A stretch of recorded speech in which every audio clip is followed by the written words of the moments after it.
Good morning, good afternoon, and good evening, everyone. My name is Isabella Tovarovsky, and I'm a senior associate at the Kennan Institute. We hope that you are taking care, staying safe at this time, and that you had a little bit of a chance to perhaps disconnect, perhaps to relax a little bit in the run-up to the fall. And we welcome you to the first of our virtual events this fall.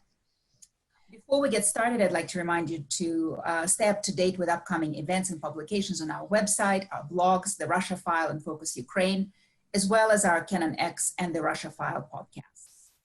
Throughout the program, if you have questions for our guests, you can submit them via email to kennan@wilsoncenter.org, to our Twitter account @Kennan Institute, or on our Facebook page. Please include your name and affiliation when sending questions, and that way there'll be a higher chance that we'll pick your questions to ask of our guests. So without further ado, let us turn to our speakers. Our first guest today is Leonid Volkov. He is the head of the network of regional headquarters of Alexei Navalny. He's also the founder of the Internet Protection Society. He was campaign manager and chief of staff for Alexei Navalny's 2013 mayoral campaign for Moscow, as well as Alexei Navalny's attempt to register to run in the 2018 presidential election. Leonid was also the head of the electoral campaign headquarters of Alexei Navalny in the presidential election of 2018, and later the manager, he managed the headquarters of the all-Russian protest movement, Voters' Strike. He's a former deputy of the Ekaterina City Duma and the head of the Central Election Committee of the Russian Opposition Coordination Council. His NGO, the Internet Protection Society, focuses on internet freedom and digital rights in Russia. Leonid, please, the floor is yours. Thank you, Isabella, and thank you everyone who's watching. Well, first of all, let us wish that the era of online conferences ends sometime finally, because it's so actually exhausting. I would like so much to see real people, but still, actually, we are discussing a very important thing. So Alexei Navalny was the leader of Russian opposition. He was poisoned 3 weeks ago, and not on a leisure trip. It happened on a campaign trail when he was campaigning out in Siberian regions of Tomsk and Novosibirsk to support the electoral strategy, which we call smart voting. There's a tactical voting which aims to outvote the incumbent candidates from the United Russia, from Putin's party, from regional and municipal councils all throughout Russia.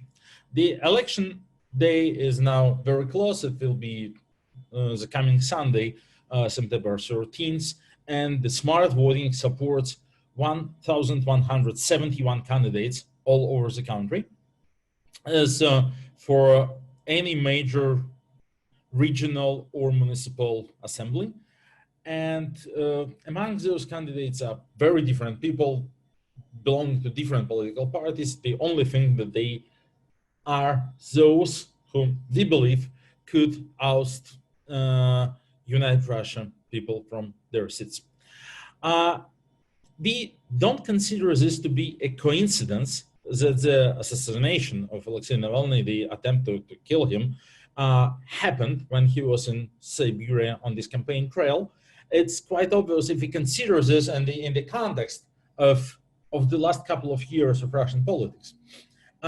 Before 2017, the Kremlin's narrative about the opposition was that, okay, guys, you may have some fans among Moscow hipsters and like among 3% or 2% of the well-educated middle-class urban dwellers, but of course, the real mother Russia, like outside the Moscow peripheral road, doesn't love you, doesn't like you, doesn't know you, doesn't want to do anything with you.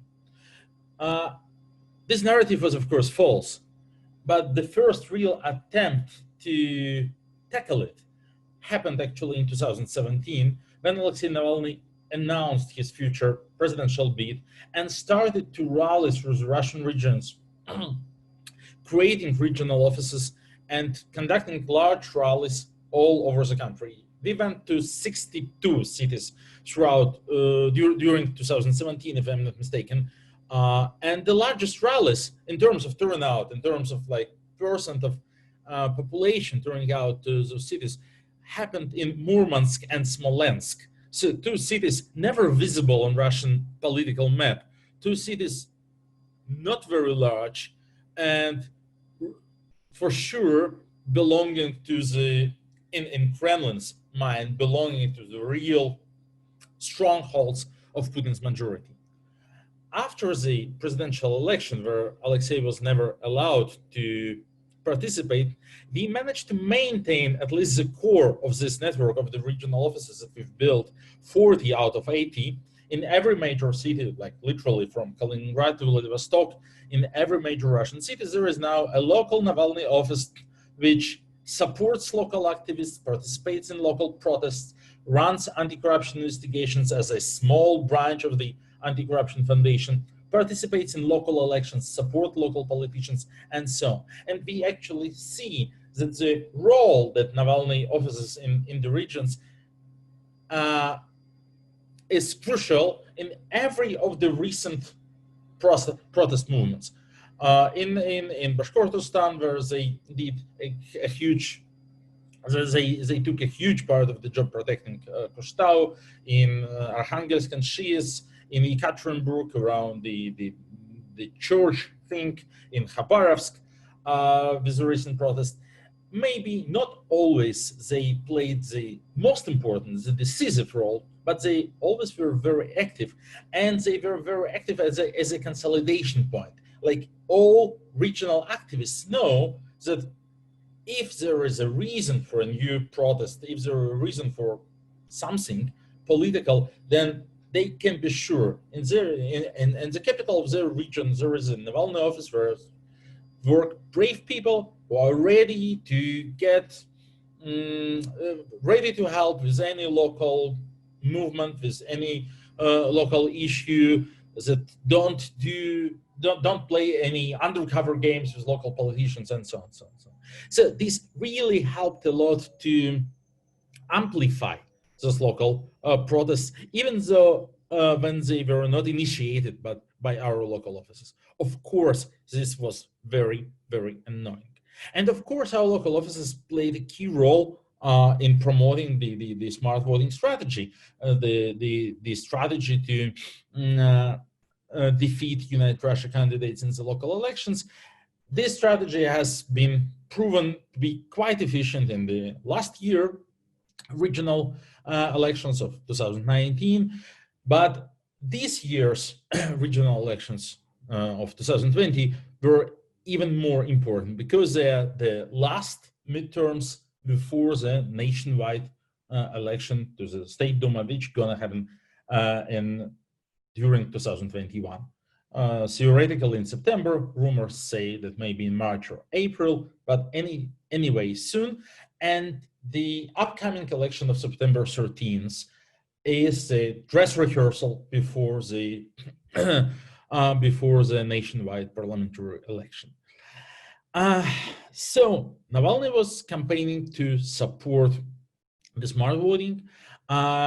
He once again went to the regions. He didn't take large regional rallies after 2018. So this was kind of a revival of the regional strategy, and several other trips were planned.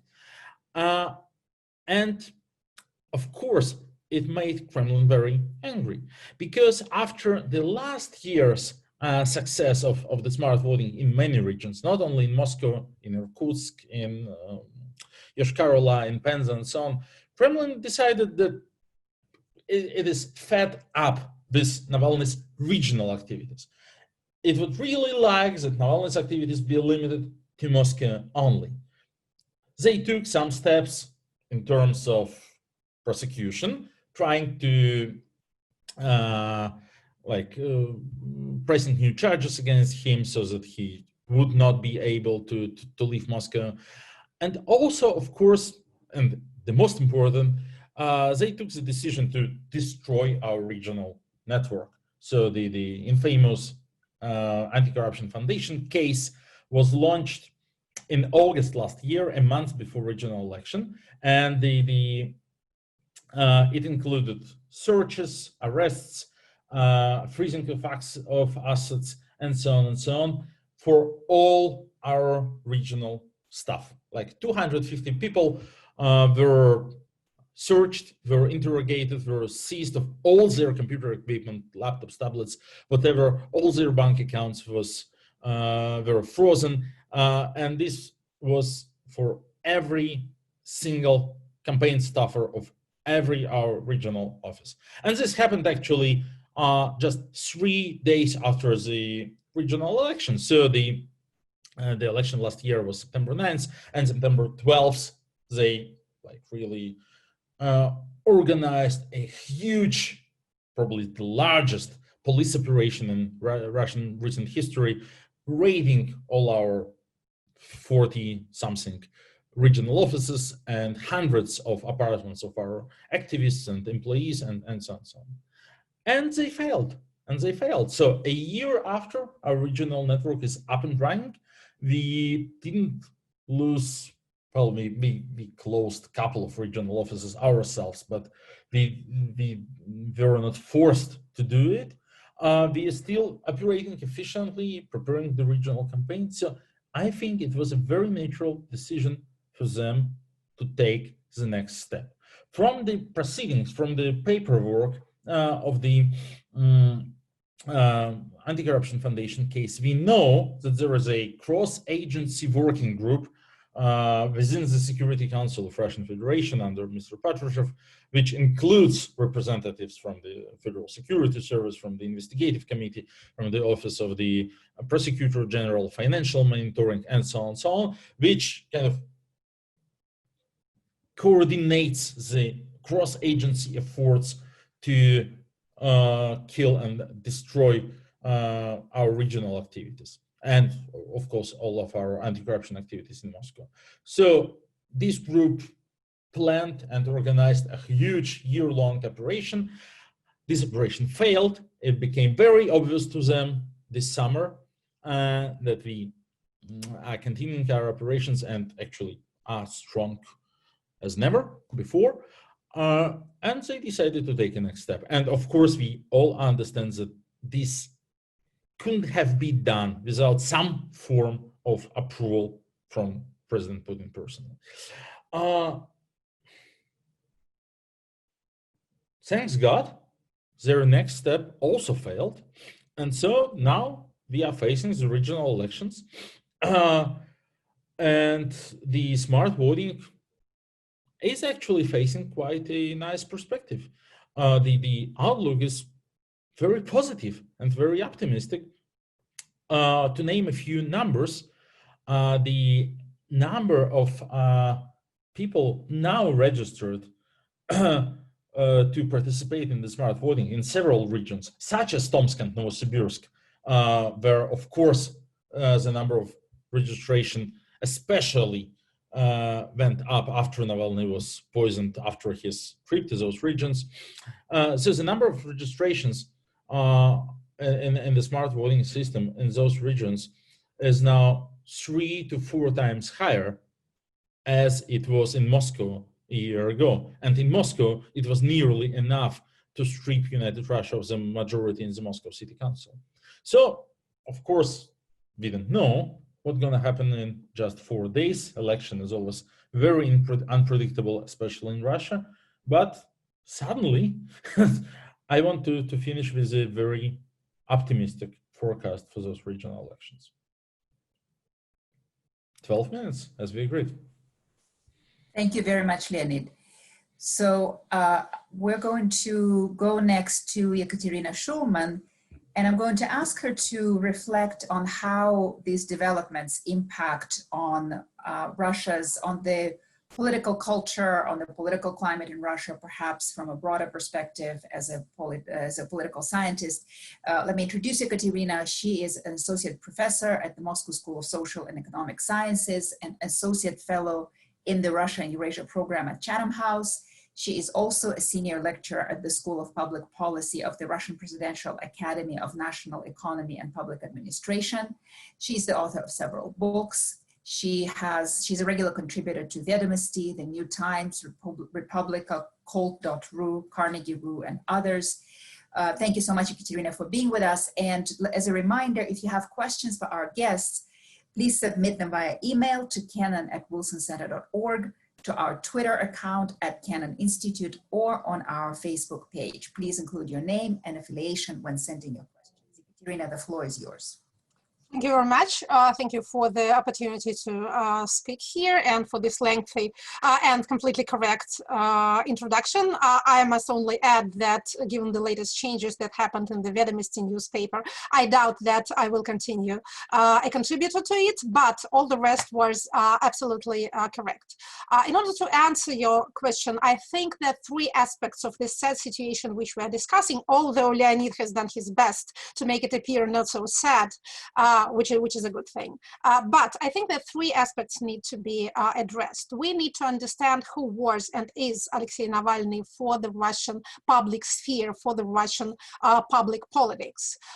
What is the public reaction towards these things which are happening and unraveling at the time we are speaking, and what the possible consequences in the short term and middle term to the Russian political process, to the workings of our political system. I must say that given the sociological data that we possess, given the results of the numerous polls conducted by Russian sociological services, we must say that Navalny is the oppositional politician number one, the best known to the wider audiences in Russia. This wide knowledge, this huge visibility has also its other side. His anti-rating, the number of people who react negatively to him, is also high, thanks maybe to the efforts of the Russian state media. But still his name and face is known to the majority of Russians. During the latest poll conducted by Levada Sociological Center, asking the respondents, whom among the public figures do you admire, who is an example to you? He was named second to the president in every demographic strata except 55 plus. So all the people of all ages, except those over 55, name him either first or second to the president as a public figure, known and positively known to them. This is these are quite amazing figures given the stance of Russian official media towards him during the last 10 years or more of his public activity. By the way, paradoxically, the latest attempt at poisoning suddenly made him a face and a name on Russian state TV, which for years has tried to avoid naming him directly. Now we have news, in the news programs, we have like 30 minutes stretch devoted to him. Of course, he is named an oppositional blogger, and all sorts of alternative facts are being voiced, but still there's his large picture and there's a name. And so even those people who happen to not to know him, now they will be aware that there is such a person. So at the same time, I have mentioned the high anti-rating. And given the lack of opportunity for him to personally run on any elections, during any elections, since the mayoral elections in Moscow in 2013, we cannot directly know, we have no data that will show us what will be the result of his participating in elections of any level. But, and here I my second Leonid's opinion, he managed to significantly influence the outcome of those elections in which he did not participate personally, nor was he able to register his direct supporters as candidates. The most recent example is the Moscow City Duma elections of last year of 2019, where none of the people directly supported by Navalny's organizations were registered as candidates, and still the results influenced by smart voting were such as, again, as Leonid mentioned, almost made United Russia lose the majority in the city parliament. So, given this position, this quite unique position of Alexei Navalny on the Russian political scene, the question often asked is why there were no protests following the assassination attempt. I've been asked this question several times. I must say that, of course, I do not have the exact answer to this. Protest activity is an unpredictable material. It's always hard to say what exact event will drive people to the streets. There is often this logic that it must be the most hideous crime that produces the most evident reaction, but that is not so. Often it's little incidents that become the straw that breaks the camel back, but the crimes committed by the state pass relatively quietly. But I have another reason to propose. I think that, again, hard to predict as a protest activity is, usually people tend to protest when there is a target, someone to address, and a clear demand to formulate. In these events with Alexei Navalny, they have been a constantly unraveling story. So the public, the general audience, is petrified into expecting what the next item of news will be. The story is not over, again, fortunately for all of us. And the news to be expected rather come from doctors than from politicians. So it is not clear what to write on your placard. What exactly? Please get well? Who is the addressee of this possible protest activity? I would like to remind you that when Alexei was in the hospital in Omsk, and there was this struggle about getting him out of the country and flown to Berlin, people did go to the walls, to the doors of this hospital with the placards, "Let him go." Because that was the situation where you have the clear demand and somebody to demand it from.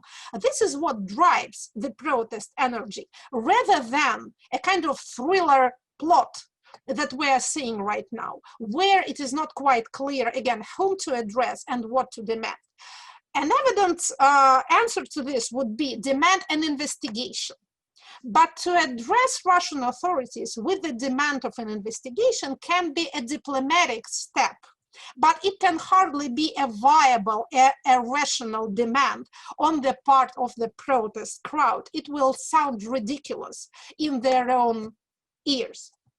So these are, I think, the reasons, or some of the reasons, that can be proposed to answer the question, why no protests now? The next aspect to be addressed is what will be the consequences. We are currently discussing the elections that will take place in the next few days, which are actually already taking place within new rules allowing a preliminary voting. I think, and here I'm sorry to give this sort of expert commentary which says both yes and no, some of the voters, some of the people will be so disgusted or so terrorized with what happened that they will feel despair and hopelessness, which will demotivate them from any sort of political action, including participating in elections. This kind of feeling that everything is useless, everything is hopeless, may be the effect on some of the people. But at the same time, another part of the voters, and we cannot quite say which will be the bigger part, will be motivated to vote by the sense of that their pent-up energies of anger, of dissent, of disgust have no other way of expressing themselves than by voting. Voting is almost the only political activity left in Russia that is still unpunished. Even single pickets are already punishable because of the anti-pandemic measures which prohibit any sort of mass events, and even although a single picket is not a mass event by definition, still we see what happened in Moscow this spring and summer when people tried to get out and stand with their placards. But you still can vote. And so the opposite type of reaction, like it's the only thing I can do, and if I can't do anything about it, let me just try this way, may be a motivation for a number of voters to go and take part in the elections in their regions. Events will show which will be the bigger part, but I do think that during this election campaign in this year, we have a sense of rather higher engagement. First, on the part of the candidates. I think candidates are more active than voters this year. Again, at least it's my impression. But the candidates and potential candidates are driven by the demand for new faces on the political scene, and more generally for another type of political communication, another type of political activity rather than the one presented by official figures and by officially allowed parties, the so-called systemic, oppositional or not. And if there is this demand, then it will make itself felt in voters' behavior. It is interesting, I think, and counterintuitive sometimes, that during this election campaign, there is much less discussion on social media or elsewhere on the usefulness of boycotting these elections, although they will be conducted according to a new changed legislation, which is much worse than the previous set of rules that we had during last years. And still, again, there is almost no discussion of the type we were familiar with, that it's not real elections, the result is too predictable, it's no use to participate, so it's a good thing for a decent person to just stay away from these dirty games. This was one of the most popular types of public discussion in Russia during like 20 years, I think. And now we are seeing, for some reason, less and less of it, although, let me repeat, the legislative frame is now worse than it was during previous election campaign. I think this fact says something about the public mood of the country.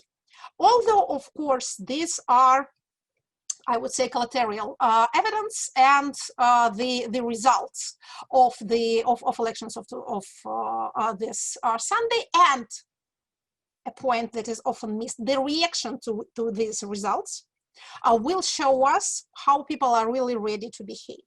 Because the customary sequence of events during authoritarian elections, and the most recent example is the one in Belarus, is elections during which oppositional figures are not registered, but some manage to get in the bulletin.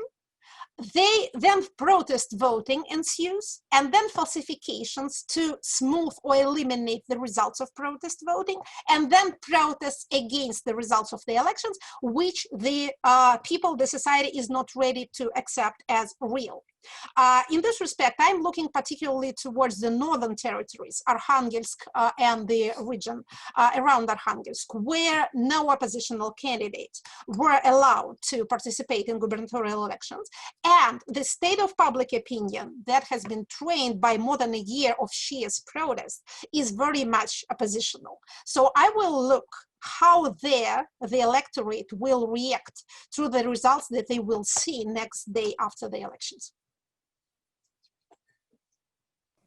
Ekaterina, thank you very much for this excellent presentation. And last but not least, we have Sergey Parkhomenko, who is a senior advisor at the Kennan Institute. He is also the host of Sut Sabiti, which is a radio show on Echo of Moscow. Sergey founded and was the first editor-in-chief of Itogi and of several publishing houses producing translated fiction and nonfiction literature. He was editor-in-chief of Vakruk Sveta, Around the World, Russia's oldest monthly magazine. He is one of the founders of Dissernet, Dissertation Web, a network community dedicated to exposure of dissertation plagiarism, and Posledny Adres, The Last Address, a civil campaign dedicated to creating a collective memorial to the victims of political repression in the Soviet Union and Russia. He is also one of the founders of the Red Collegia program, an independent award supporting free professional journalism in Russia. And once again, I will remind you that if you have questions for our guests, please submit them via email to kennan@wilsoncenter.org, to our Twitter account @Kennan Institute, or on our Facebook page. Please include your name and affiliation when sending your questions. Sergey, please, the floor is yours. Thank you so much, Isabella. Thank you so much, Kennan Institute, to having me. So 20 days ago, 20 days have passed since Alexei Navalny was poisoned. And half of this time, the most important question was what happened to Alexei Navalny. now we have the answer. And now we have a clear answer from Germany, and there is no doubt that this information is serious and reliable information. So we have another question.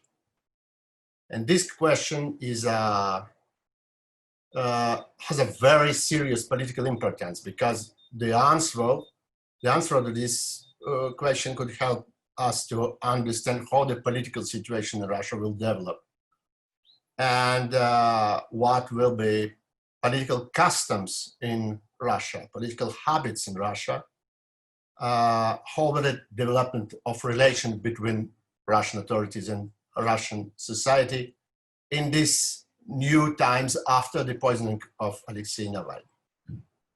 The question is, why did they do it? The question is, what was the objective, the goal of this action? Because it was a deliberate action. It was not by chance. It was even not the executor success. All we have to understand after 20 years of Putin's rule tells us that this kind of action, this kind of steps is possible only with the direct permission of Putin and under Putin's direct protection. Of course, Putin have many different performers, many different actors to choose from for this kind of actions. And Putin have different secret services like GRU or FSB. There are special military units inside their army. There are Rosgvardia subordinate to Zolotov, his close friend. There are formerly non-state militarist formation subordinate to Prigozhin, his close friend. There are private army and secret repressive formation in Chechnya, subordinate to his protege Kadyrov. So, why choice? But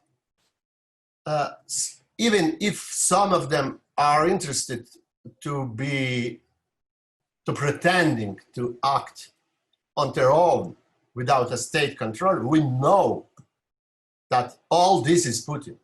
All this is Putin's regime. All this is Putin's administration. So what was the goal? And what goals were pursued? And it is easiest thing to say that they could no longer tolerate Navalny personally. And there are many reasons to believe that they have been considering Navalny as their personal threat for a long time. It's because his anti-corruption investigation, it's because his participation of election campaigns, not his Navalny participation, but all this structure that was described by Leonid. It's because of his influence of the large mass of people in Russia who are critical to the authority via his online activity. And the more popular Navalny's speech was on the internet, millions of viewers and listeners, or sometimes tens of millions of viewers, the greater the threat was considered on Kremlin. But I think that's not the point. I think the purpose of this attempt to kill Navalny was to announce the new rules in the game of Russian politics. Now, after Putin opened our cards, after his cards, after Putin clearly stated that he wants to be in Russia forever, the rule the rules have to change. And that what they want to tell us in Russia, that's want to tell the world around them. No way can do absolutely anything. No, the rule will be changed. No, we can ever kill. Now it's a new era. And the most important thing in that way, so the Putin's power, we don't risk anything. You, the people who find this murder disgusting inside Russia, and you, the politicians who believe that governments can solve their internal problems in this way, you can't oppose anything to us, the Putin's power. You don't have any tools and any instruments and any resources to punish us. That's the point of Putin in this situation. And I think it's very important for Putin that in the very beginning of this new era, of his rule, this will be once and forever discussed and understood.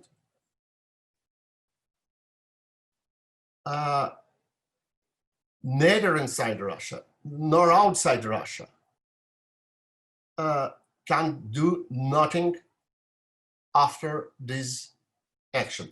In a certain sense, it's a very similar, in my vision, to the decision of Putin to annex the Crimea in early 2014. It was almost the same. Didn't Putin understand the political consequences of this annexation, of this decision? I think yes. I think he understood them quite well. Maybe he missed some details, but in general, he understood, he was considerate to do it because it was important to him to do it at once with one movement, with one effort.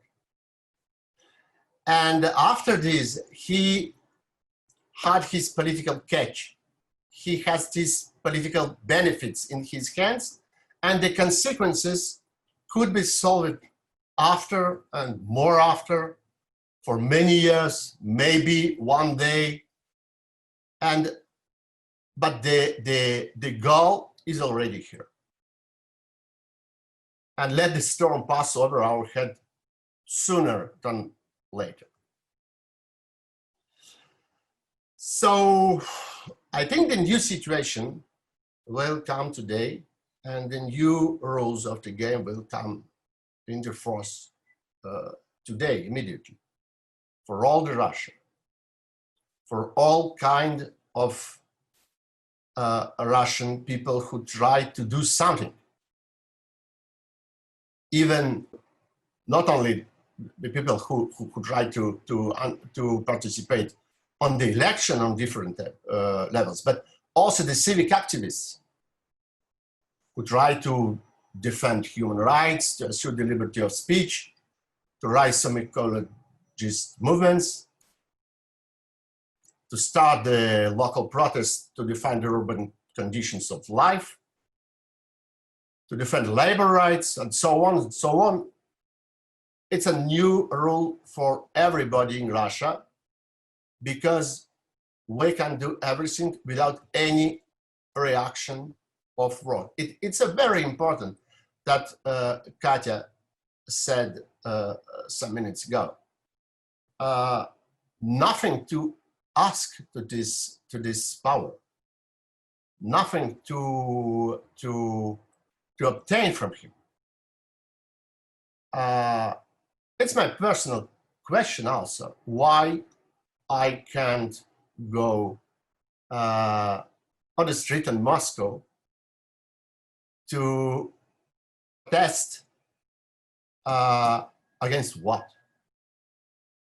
Putin stop to kill Navalny. Putin give to Navalny some medical help. Putin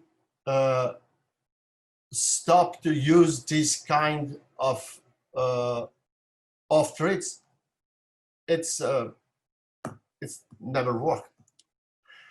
So I think that's the point. I think that's the most important thing, and I think it's not just by chance. It's not just the consequences coming because of development of situation. It was a deliberate decision to do it, and we will try to continue in these new conditions. Thank you. Thank you very much, Sergey. So I want to ask all of you, whoever wants to maybe take this question, what do you see any consequences for this coming from the West?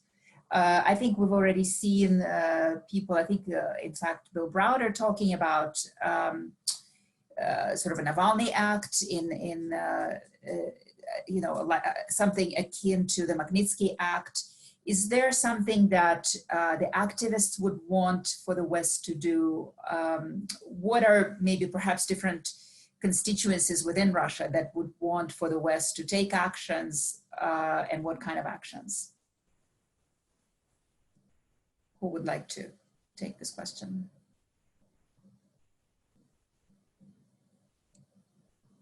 I suspect it's rather the question for Leonid.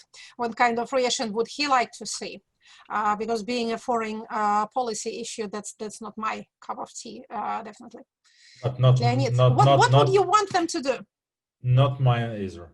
So no, I just don't understand anything about this. I concentrate on the upcoming election and on Russian internal politics. So would you like Nord Stream 2 to be stopped, or on the opposite side to be built twice quicker than planned? Any ideas about that? I don't think it's just relevant. Okay. Okay. All right. You well, we have a. You see, we can't any imagine something to be done. That's the point. Because we know very well these practices for this maybe last 5 years or 6 years just after Crimea annexation, and we see the reaction of European authorities and this strange but very logic words that it's not a Europe, just like Belarus. Belarus is not a Europe. It's somewhere on the border of Europe. It's somewhere on the Putin zone and somewhere on the Russian universe.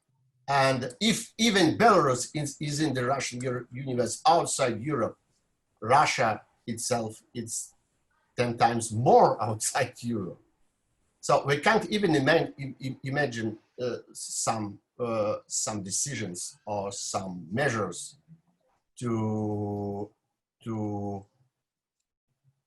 punish them, to just answer them, and it will be decided inside Russia, and it will be developed inside Russia and only inside Russia. Never any international force and international decision can't help us to resolve this situation. Thanks. Well, in fact, I'm going to pick up on what you said, Sergey. We have a question from Zachary Paikin from Cooperative Security Initiative. He is asking, to what extent does the poisoning of Navalny show that Russia is no longer interested in European norms? Is this evidence that Russia's civilizational pivot to Eurasia is now complete, or does Russia's future still lie in Europe? You're muted, Katerina. Yeah, hello. if I may, no, it doesn't mean anything of this kind. It's a crime. It's evidently a political crime in all possibility committed by state or state-related agents. It means no civilizational choice. It says nothing about Russian society. It says nothing about Russian culture or civilization in any way. It is one in the chain, sadly, in the long chain of many such crimes committed in recent years, and almost none of them were properly investigated. In this, I would disagree with what Sergey said, that it constitutes some sea change, some crossing of red line, and the entrance into the field of new rules in the completely new political universe. I see it as a continuation of a set tradition rather than something new and unexpected that was unthinkable a year ago or 2 years ago, and now it suddenly happened. In 2015, we had a killing, shooting of an oppositional political figure in front of the Kremlin, behind the Kremlin walls, the murder of Boris Nemtsov. It was a sad and tragic event. We do hope that this event we are discussing will not turn into a tragedy. But again, before that, we had other politically motivated murders. I'm not trying to say that it's okay and that nothing out of the way happened. I'm just trying to draw a line here that will show that shows that it is not some unprecedented crime. Again, it's unfortunate, but I think it's more useful to keep within the bounds of the reality. Thank you, Ekaterina. So I want to remind our speakers, our audience, that if you would like to submit a question, you can do it via emailing it to canon@wilsoncenter.org, or to tweeting to our Twitter account @Canon Institute, or by submitting it on our Facebook page. Please include your name and affiliation when you do that. We have a question from Dmitry Gorenberg from Harvard University, and his question is, two speakers have noted that Putin's permission was necessary for attacking Navalny or for any similar action. Yet there is some consensus that the assassination of Nemtsov was carried out without Putin's prior permission. Is it that the situation has changed in the intervening years, or are these two different situations? Who would like to address it? Ekaterina? Well, Leonid, go ahead. Sorry. Excuse me. Go ahead. Yeah, well, I would say the situation definitely changed. 5 years have passed. The political situation is very different, and so the Putin approval ratings of 2020 is absolutely not as it was in 2015, and the role, with all due respect, but the role Navalny plays in Russian political life now is also very different from the role that Nemtsov played in 2015. I think that one of the triggers might have been the events in Belarus. Well, it's not my idea. Many people argue that, but let's put it this way: 200,000 people marching in the streets of Minsk every Sunday, enormous turnout, like 10%. And pretty much every political theorist was pretending that 10% out in the streets of the capital is enough to induce the split of elites, the conflict of elites, and the change of power. Still, it still doesn't happen in Minsk. And as we could suppose, or the only the only visible reason is the lack of leadership there on the street. Well, because the protest leaders were isolated very much in advance, and new persons who arise as protest leader are getting isolated, like Maria Kolesnikova. So maybe it was one of the reasons to take this decision. Like, imagine something happens in Russia similar to what happened in Belarus, and there is a strong leader and a large political organization, network of political organizations ready to participate and ready to amplify those elections, or those protests or something like this, like it happened in Khabarovsk. So, and maybe this was also like they've seen it in Minsk and they decided to prevent this from happening. In 2015, this Nemtsov killing, the political situation was very stable for Putin. Nothing like this was on the board. That's the difference. I may only add that I think an enormous amount of time and intellectual resource has been spent on this question, whether the president personally gives orders or not, or whether he just blesses what happens post factum. I think that is not important.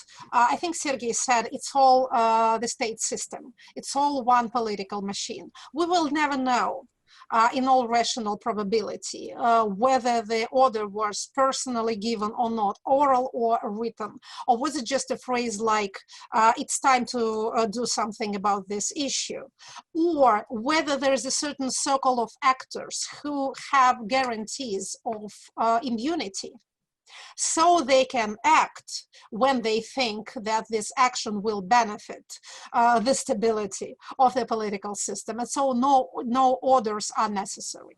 I do think we need to stop wondering about this very minor question, because what is important is not the action itself, but the reaction to it. Maybe the president doesn't give orders of this kind, and I do suspect he does not. But if time after time and again, there is no investigation of the crime, the perpetrators are not sought, and those suspected are protected, and if the suspected poisoner of Litvinenko gets a decoration and then becomes a member of the country's parliament, then it does say something about the attitude towards such actions. And if you do not punish such an action, and you being the state, it means you encourage them. And this is tantamount to giving an order, or rather, in this environment, any ordering is unnecessary. Somebody at some point, at some moment, will take it into his hands to do what he thinks will benefit the president. Thank you both very much. Sergey, did you want to say something? Yeah, Go ahead. Yeah, thank you. I think we have some differences, very important differences on the reaction of Kremlin and Putin himself and all the person around Putin's in this situation and the situation of murder of Boris Nemtsov and the same murder of Politkovskaya in 2006. In these two cases, Politkovskaya and Nemtsov, state and Kremlin and Putin did everything was possible to explain that's not us. That's maybe some Chechen extremists, maybe another kind of extremist, maybe some crazy people, maybe, we don't know, but that's for sure not us. And we even try to find a killer and to organize the investigation.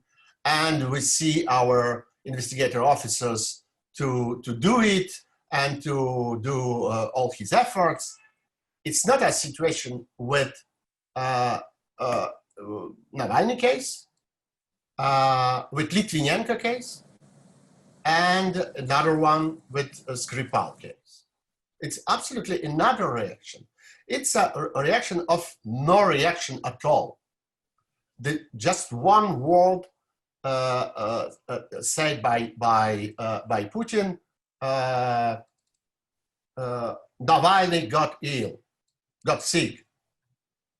Navalny have his good medical treatment. That's all. And the idea is not somebody tried to kill Navalny and we don't understand and we don't know who, but it was even no crime and it was even no problem. It's another thing. It's another reaction, and it's another line. And now all the officials around Putin's try to explain, it's the work for German people, for German physicists, for German investigators to prove to us what was happened in Berlin. Like this event was in Berlin. The most important thing to Navalny comes in Berlin, not in Omsk, not in Tomsk, not in Moscow, but it's in Berlin. Navalny had some problem with his medical situation. That's the idea. That's the theater made now by Russian authority. It's absolutely like the Skripal case and not the Boris Nemtsov one. Thank you. Thank you, Sergey. And we have a couple of questions about Belarus, and I'm just going, you've already touched on some of them. I'm just going to roll a couple of them into one. So there is a question about, somebody has observed that at the same time, basically, as Navalny was poisoned, we see what's happening with the leaders of the protests in Belarus, that they're being arrested and expelled. And the question is it some kind of a coordinated action? Is there a link between what the Belarusian leadership is doing and what the Russian leadership is doing? Or are these completely separate approaches to the leaders of protests? These are the things that autocracies do, especially what they do when they start losing elections, when they start losing that national popularity, that at least passive support, which is the basis of authoritarian legitimacy. They try to do away with any visible political leaders that can present a danger to them. I must say that in case of Belarus, with all the theatrical, I would say theatrical inhumanity manifested by the authorities, they're still trying to steer clear of actual bodies. So there are no murders. They're expelling people, they're imprisoning people, they're trying to silence opposing political voices, but they're trying not to kill people, at least so far. In case of Russia, again, we do all hope that Alexei gets well, so this example also fits into this category. It has been more or less the same type of policy. Encouragement of immigration, administrative code being used preferably before the criminal code is employed. So fines and what is now called in popular Russian political parlance sutki, the days of administrative arrests, and larger sums of fines and other types of financial repressive measures. These are the instruments used to discourage political participation. In this aspect, all modern autocracies, the so-called competitive or electoral autocracies or informational dictatorships, to use the term invented by Sergey Guriev and Daniel Trisman. That's the thing they do. Thank you, Katerina. And anybody else would like to add to this? So our time is actually coming to an end. So I want to wrap up with a question that a couple of people asked. What is actually Alexei's state right now? What is his state of health? And is he in a position to return to Russia? Is he planning on it? Is it safe for him to do it? What's going on in that regard? As I have said on quite many occasions, we don't comment on his health condition. All information comes from the Charité. They publish that they agree upon with the family. So I only could repeat that his condition is improving, but it's still too early to make any forecast or assumption about long-lasting consequences. Still, we hope that the answer, if and when Alexei will return to Russia, will be answered by Alexei himself soon. Okay. Leonid, thank you very much. I want to thank all of our speakers for this discussion. I want to thank our audience for submitting their questions, and we'll look forward to seeing you all next time at the next Kennan Institute event. Thank you. But thank you very much. Let me also express a hope that's been expressed by Leonid at the very beginning of our discussion for an offline event next time, because with all due respect to Zoom conferences, we very much hope to be able to actually meet real people in real audiences. Absolutely. So we all share this hope. Absolutely. So maybe see you next time in real life. Okay. Bye-bye. Thank you.